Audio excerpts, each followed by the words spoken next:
राष्ट्रमाता जिजाऊ साहेब, छत्रपती शिवाजी महाराज, छत्रपती संभाजी महाराज, महात्मा ज्योतिबा फुले, छत्रपती शाहू महाराज, महामानव डॉक्टर बाबासाहेब आंबेडकर, अण्णाभाऊ साठे, अहिल्याबाई होळकर, सावित्रीबाई फुले, संत श्रेष्ठ तुकाराम महाराज, संत गाडगे महाराज, संत तुकडोजी महाराज, ज्या ज्या महामानवांनी संतांनी या बहुजन समाजाच्या हक्काने अधिकाराची लढाई लढली, प्रथम त्यांना वंदन करतो।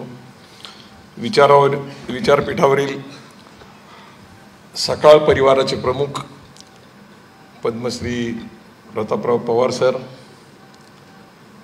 Doctor Shriram Pawar sir, doctor प्रकाश पवार सर, खरं तर या पवार कुटुंबाने आम्हाला सामावून घेतलं, खरं मोठेपणाच आहे।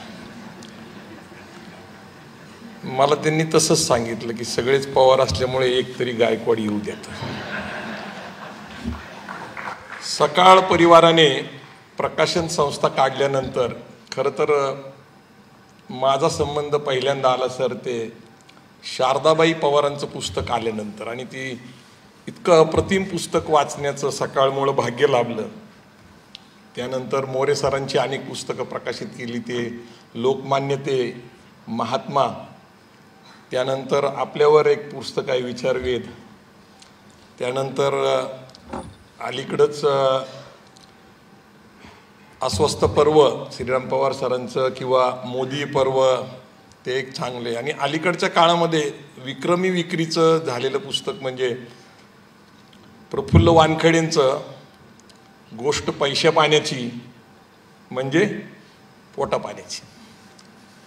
आणि आज प्रकाशन पूर्वच ज्या पुस्तकाच्या सगळ्या आत्तापर्यंत छापलेले जे काही पुस्तकं आहेत ती विक्री झाली असं राजमाता जिजाऊ पुस्तक, खरं तर ते पुस्तक मी आत्ताच जे प्रकाशन बघतात त्यांच्याशी बोलत होते, म्हणले की सगळ्या कॉपी संपलेल्या आहेत। त्यामुळं डॉक्टर प्रकाश पवार सरांचं आपण सगळ्यांनी टाळ्या वाजवून अभिनंदन केलं पाहिजे की,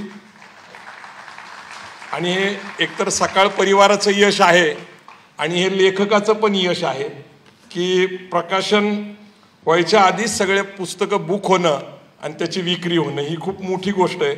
एकीकडं आपण म्हणतो की आता वाचक राहिले नाही आणि दुसरीकडं पुस्तकांची विक्रमी विक्री सुरू आहे, आणि ही खूप मोठी अभिमानाची गोष्ट आहे, कारण अशा प्रकारची पुस्तकं प्रकाशित करणं हे खूप महत्त्वाचं आहे। सर तसं बघितलं तर जिजाऊंशी माझ्या जीवनामध्ये प्रथम संबंध आला तो मराठा सेवा संघ या संघटनेने जिजाऊला आपला आदर्श मानून जिजाऊंबद्दल जे काही प्रबोधन करायची सुरुवात केली ती। सिंदखेड राजाला त्या जिजाऊंचा जन्म झाला, त्यानंतर तिथं जिजाऊंचा जन्मोत्सव 12 जानेवारीला सुरू करण्यात आला, आणि आता जवळपास नाही म्हटलं तरी एक 4-5 लाख लोक त्या सिंदखेड राजाला जमतात 12 जानेवारीला। आणि आता दशरात्र उत्सव पण सुरू झाला आहे। सावित्रीबाई फुलेंचा जन्म 3 जानेवारीला आणि 12 जानेवारीला जिजाऊंचा जन्म, तर त्याच्यामध्ये जिजाऊंच्या विचाराचा जागर होत असतो। तसं बघितलं तर मारुतराव कन्नमवार हे आपले माजी मुख्यमंत्री, त्यांनी जिजाऊ चरित्र लिहिलं प्रथम, त्यानंतर अगदी अलीकडपर्यंत अनेक इतिहास कादंबऱ्या झाल्या, परंतु मदन पाटलांनी एक खूप चांगलं जिजाऊचं कादंबरीमय असं चरित्र लिहिलं।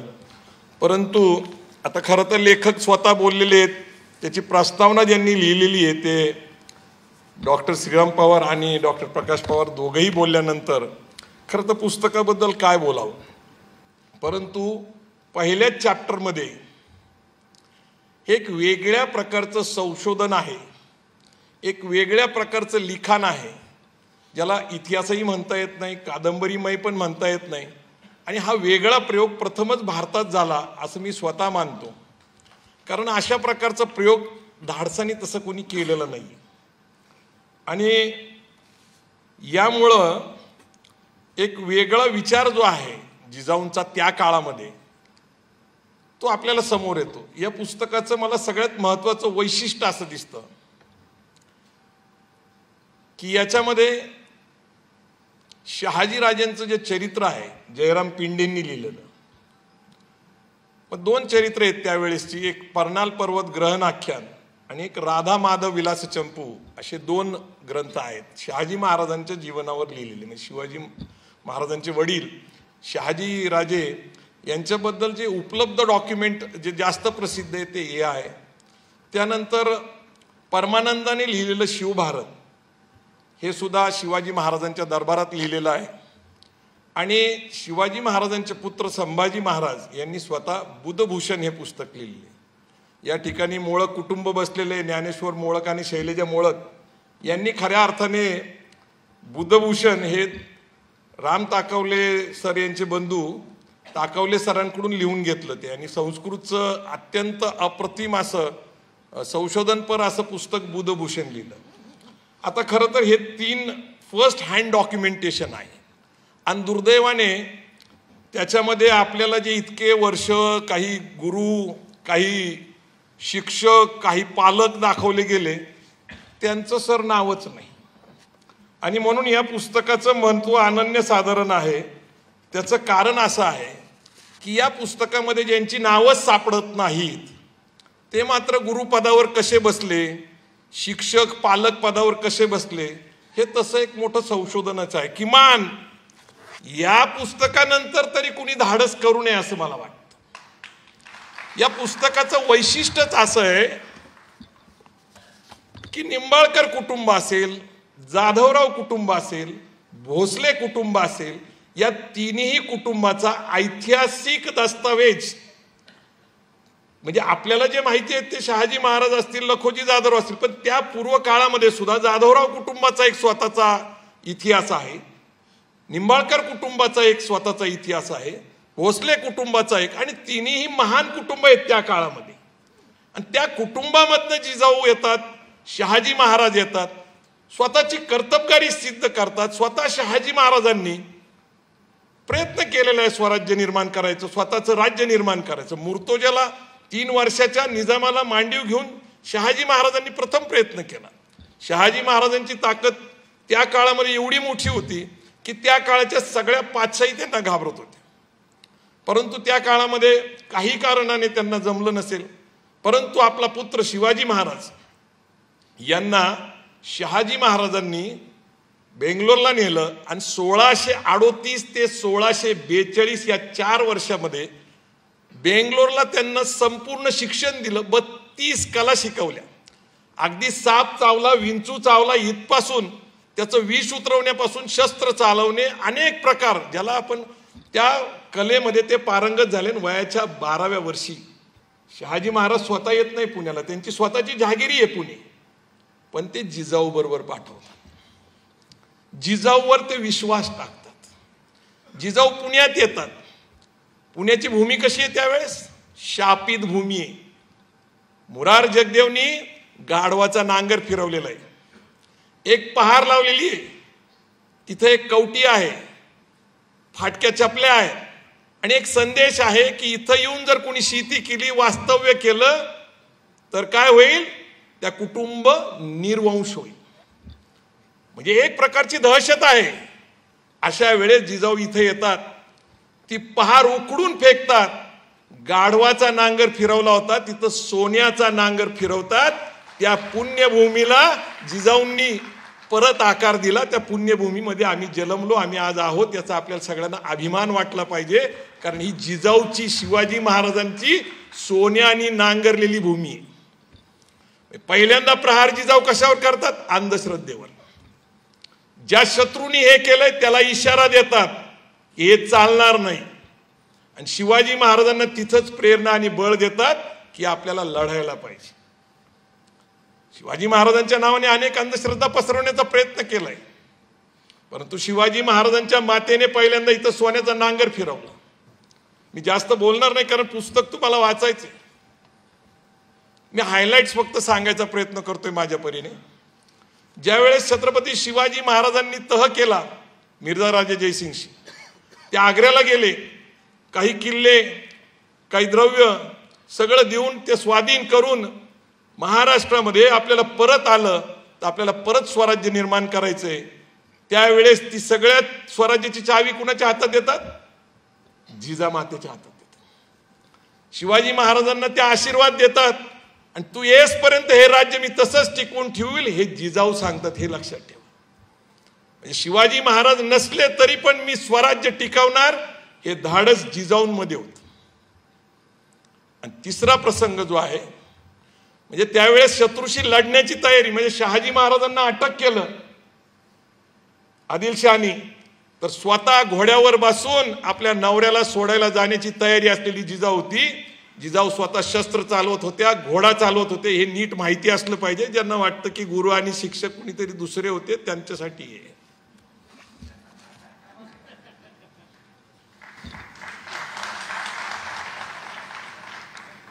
शेवटचं जे मस्त आहे सगळ्यात चांगलं की इथल्या व्यवस्थेने छत्रपती शिवाजी महाराजांना सकल जनांचा नेता मानलं होतं. सर्व मान्यता होती लोकांची, पण इथली धर्मव्यवस्थेची मान्यता नव्हती. शिवाजी महाराजांना राजा मानण्याची, छत्रपती मानण्याची. जिजाऊंनी घाट घातला की माझ्या मुलाचा राज्याभिषेक करायचा. विरोध केला पुण्यातल्या लोकांनी. इथल्या व्यवस्थेने नाकार दिला. ते शूद्र आहेत, शूद्राला राजा होण्याचा अधिकार नाही. जिजाऊ खामटोकपणे उभा राहिल्या आणि रायगडावर शिवाजी महाराजांचा राज्याभिषेक करून दिला. आणि इथले जे जे म्हणून विचाराचे शत्रू असतील, अंधश्रद्धेचे असतील, किंवा त्या काळातले मोगल असतील, आदिलशाह असेल, निजामशाह असेल, त्यांना इशारा दिला की माझा राजा तुमच्या तोडीचा आहे. आणि त्यावेळेस सांगितलं होतं जिजाऊंनी की राज्य फक्त पुणे कोकण एवढं नाही. सरांनी सांगितलं अहद तंजावर तहत पेशावर अवघा मुलुक आपला. कारण जिजाऊंना माहिती होतं राज्याची कल्पना, कारण ते दक्षिणेत राहिलेले आहेत शहाजी महाराजांबरोबर. कर्नाटक तंजावर पर्यंत म्हणजे आपला विस्तार तसा होताच. शिवाजी महाराजांनी दक्षिण दिग्विजय करून आले होते. उत्तरेकडे आग्र्याला जाऊन आल्यानंतर त्यांचं स्वप्न निश्चित दिल्ली तख्त ताब्यात घ्यायचं होतं, देश ताब्यात घ्यायचं. आयुष्य कमी पडलं. पण दोन छत्रपती घडवणाऱ्या जिजाऊ या महानच होत्या. कारण छत्रपती शिवाजी महाराज आणि छत्रपती संभाजी महाराज. शिवाजी महाराज गेल्यानंतर 9 वर्ष संभाजी महाराज लढले आणि जिजाऊच्या प्रेरणेने ताराराणी 7 वर्ष लढली आणि औरंगजेबाला आपला देह महाराष्ट्रातच ठेवायला लागला. खुलताबादला गेला औरंगजेब. औरंगजेब किती मोठा होता माहिती आहे तुम्हाला? तुर्कस्तान पर्यंत त्याचं राज्य विस्तारलेलं होतं. तो सम्राट होता. पण त्याला माहिती होतं की जिजाऊने इथे एक चिंगारी पेटवलेली आहे आणि एक ना एक दिवस आपलं राज्य उद्ध्वस्त होणार आहे. ते संपवण्यासाठी आलेला औरंगजेब इथंच देह ठेवतो. दिल्ली खिळखिळी झाली होती कारण जिजाऊनी जे प्रेरणा दिली होती स्वराज्याची ती छत्रपती शिवाजी महाराज, छत्रपती संभाजी महाराज, छत्रपती संभाजी महाराजांच्या घरातनं आलेल्या ताराराणी.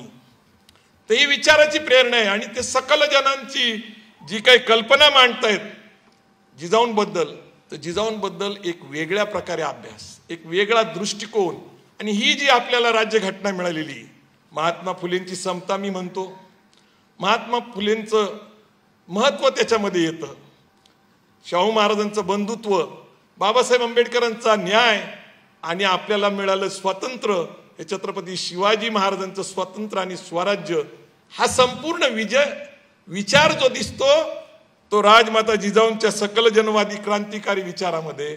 आणि त्याचं संशोधनपर अभ्यास करून हे राजमाता जिजाऊ पुस्तक डॉक्टर प्रकाश पवारांनी लिहिलं. त्यांना प्रोत्साहन डॉक्टर श्रीराम पवारांनी दिलं.